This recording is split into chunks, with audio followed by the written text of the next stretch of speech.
Now, as a Jaguar owner and passionate designer and architect, I was thrilled to be invited by Jaguar to learn more about what goes into creating their fantastic vehicles, which have always had design at the very heart of their appeal. Now, behind me is the fabulous Advanced Product Creation Centre, which houses Jaguar's engineering and design teams. Opened last year, it's the country's largest automotive creation and development centre and one of the UK's most sustainable non-domestic buildings. Up to 20% of its energy comes from almost 3,000 square metres of photovoltaic solar panels on the roof, and the remainder from 100% renewable sources.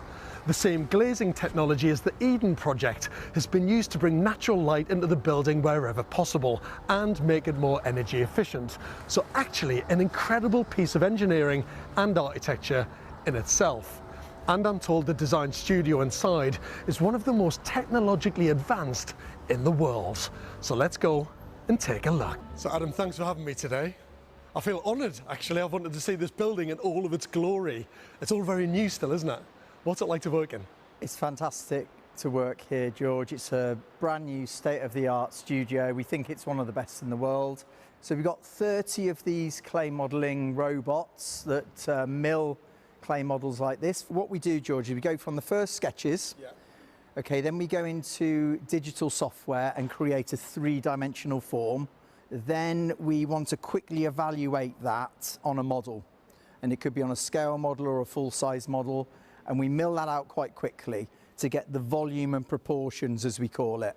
I'm amazed by the process between kind of high-end technology, but also having hands-on sculptors to create these amazing forms. It really is craftsmanship on every level, isn't it? It is absolutely, George. Yeah, and you know what? That is one of the nicest parts of the job, working with this great team to produce models like this, because they really are artists in a way.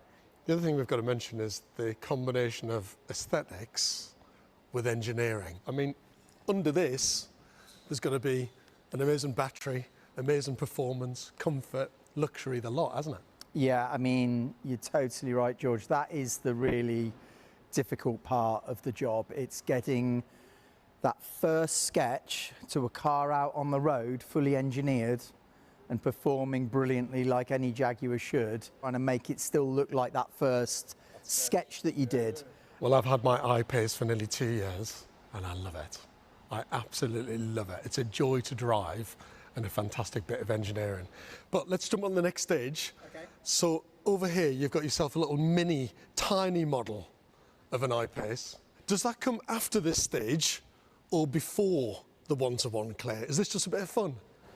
It is a bit of fun, but it's serious as well, because this scale model comes before the full size. So imagine all the designers, all the design team have done all their sketches, and we've looked at them and we've picked some out, and then we say, right, okay, we're going to make 4 or 5 of these scale models just to test out the themes. They're usually to the same overall proportions, like the wheelbase is set and the length and everything. And then again from digital, we'll build the themes from sketches in CAS, as we call it, computer-aided surfacing.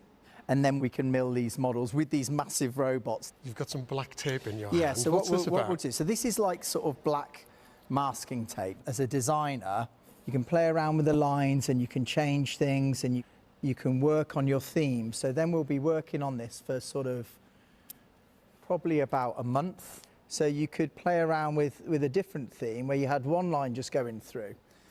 And then what we do when we're happy, when we've analysed it, we digitally scan the model and then we can work on it digitally as well, refine all the lines, mill it out again. So it sounds like it's constantly back and forth between aesthetics, engineering, the digital world, and being hands-on with the model. Okay, George, so this is Sham. She's one of our best clay sculptors. I just wanted to talk a little bit about the lines that we do. It goes right back to the Sir William Lyons days, where all the lines on a Jaguar are all about making a car look like it's moving when it's standing still. And that is a real kind of art in itself. Okay, can I have a go? Oh, it feels amazing, though. It feels nice, doesn't it? And, I think part of designing a Jaguar like the I-Pace is actually feeling those surfaces. And that line is, like, so strong on the car, isn't it? It's amazing, actually. Yeah, we don't use many lines because we like design purity, but the lines that we use have to be very, very precise, because if you have fewer lines, they do a more important job. That was brilliant. I love that. Should we go on to the next stage? Yeah, let's do Excellent. that. Thanks, Sham. What's unbelievable about this is it's shown the transition between a kind of clay relief to actually looking like a painted, finished car. But are you telling me that's clay? Yeah, it's all clay That's under clay. there. It's all clay under there. That looks like a real car at the front. Yeah, well, that's part of our job, and part of the team's job is to make the models look as much like a real car as possible, because that's the only way we're going to properly analyse what they're going to look like on the road. A big part of the team is to have the best people in every department, and we have an amazing paint team as well that create all sorts of different colours for us for the future, but also paint our clay models so we can really analyse them, and they're a big part of how we get to a final design. To start with, to analyse the surfaces, we always use silver, because silver shows off the form the best. As you can see here, the transition with how the light is falling on here and the shadow under this crisp line here. And that is a big part of car design. It's playing around with light and shadow and highlights and reflections and just creating something that is very highly desirable. Now we go from this to the finished car. Can we have a look? Absolutely, let's do it. The finished car in all of its glory. Is it real? It's not a clay model. It is real, George, it is real. Yeah, we're very, very proud of it. It won 3 World Car Awards at the same events. First time any car has ever done that. It's a revolution, this car, isn't it? I mean, that's not an overstatement. It is an absolute revolution in terms of car design and green technology. Yeah, I think it is. I think it is because, you know, we totally use the EV technology, the batteries, the electric drivetrains to really have this clean sheet of paper design and free up all that interior space. Obviously, with the 21 model year, we've been able to enhance the car even further. So we've got beautiful detailing that we've worked on.